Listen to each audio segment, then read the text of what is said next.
All right, one passage to get started today, Matthew 22, verse 34. Hearing that Jesus had silenced the Sadducees, the Pharisees got together. One of them, an expert in the law, tested him with this question. Never a good idea to try to test Jesus. Teacher, which is the greatest commandment in the law? Jesus replied, and he quotes Deuteronomy 6, verse 5 here. Love the Lord your God with all your heart, with all your soul, with all your mind.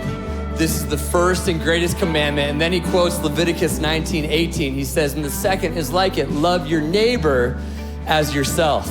And then this is a powerful statement. All the law and the prophets, everything in the entire Old Testament, it all hangs on these two commandments.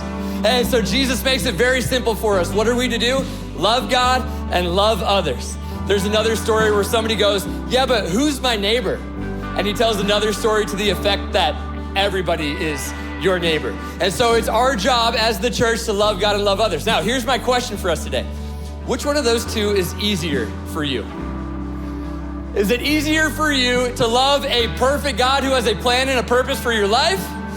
Who literally stepped out of heaven to lay down his life so that you could go free? Or is it easier for you to love a bunch of broken, messed up, imperfect people who are gonna talk bad about you sometimes and gossip about you and let you down? Like for me, it's so much easier to love a perfect God than it is to love imperfect people. You know what I mean? I say all that to say this. When you read the Bible, what you are going to see is a whole bunch of people who are tough to love and then Jesus. You're gonna see a bunch of imperfect people and then Jesus. And so if we have any shot this weekend at loving people who are tough to love, we better go to a Jesus story. It was the blood of the Lamb that saved them from death and brought them into life and took them out of slavery and brought them into freedom. Why am I saying all this? Jesus is doing everything that he does very, very intentionally. He picked Passover on purpose for a reason.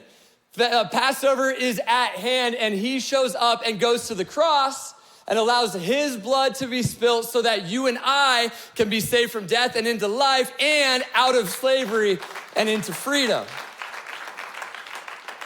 The entirety of the Bible tells the story of a God who so loves the world that he sent his one and only Son, that whoever believes in him shall not perish, but have life everlasting. It is the most beautiful news in the world. But we got to keep going. Remember, we're trying to figure out how to love people who are tough to love. But I wanted you to get that up top, right from verse 17. So Matthew is given a gift right from the beginning of his ministry. Matthew knew that he was tough to love. And so from there on out, for the next 3 years, you know, anytime Jesus would go up to somebody who's tough to love and all the other disciples were like, no, not that person, not him, not her. I bet you in the back of his mind, Matthew was like, yes, him, yes, her. He understood that Jesus loved people who were tough to love because he understood that he was tough to love and Jesus saw him. Hey, get this, Jesus didn't just see what was, he saw what could be. Matthew went on to write a gospel that we are still reading from 2,000 years later. Why? Because Jesus loved him when he was tough to love. So, step one in loving people who are tough to love, here's what you gotta remember. You are tough to love. Whatever, it's so easy to judge that person, but hey, how about you? How are you doing at celebrating your coworkers? How are you doing at lifting others up? It's so easy to point out flaws in others. We gotta remember that we're tough to love sometimes too. Matthew got that. You know what else Matthew understood by the time they were reclining at the table together? He understood that everyone's fighting a battle. Jesus was so good at seeing this and understanding this. Every single person that you meet is fighting a battle. Like when Matthew was a kid and they said, Matthew, what do you want to do when you grow up? He didn't say, I want to be a tax collector. Like I'm pretty positive, we don't have a verse for that, but I'm like pretty positive about that. There's a backstory to every behavior, and Jesus was so good at understanding that everyone's fighting a battle.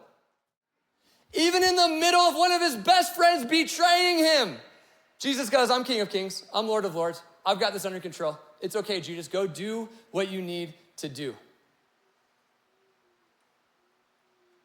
And then he continued to recline at the table and share a meal with his friends, Matthew and Judas.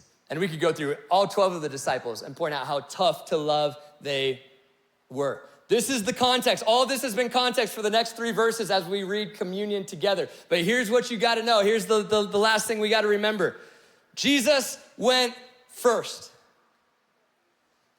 If we got any shot at loving people who are tough to love, we gotta realize we just love because Christ first loved us. That's it. Jesus went first. Fortunately, Lyndon is there, and he starts talking to him. And one of the things he says is he goes, hey, a lot of people think that you have to clean yourself up first and then you can come to Jesus. That's not the message of the Bible. The message of the Bible is just come to Jesus. I just want you, brokenness and all, addiction and all, just come to Jesus. And Jesus goes, we'll start taking care of the rest as we go, but I just want you, just come on. He starts crying. He goes, nobody's ever explained that to me before.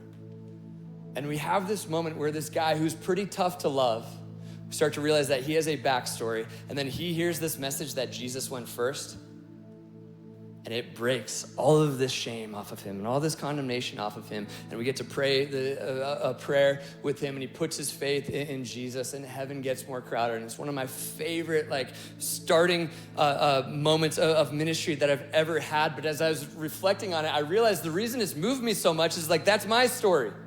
In my own way. I'm tough to love.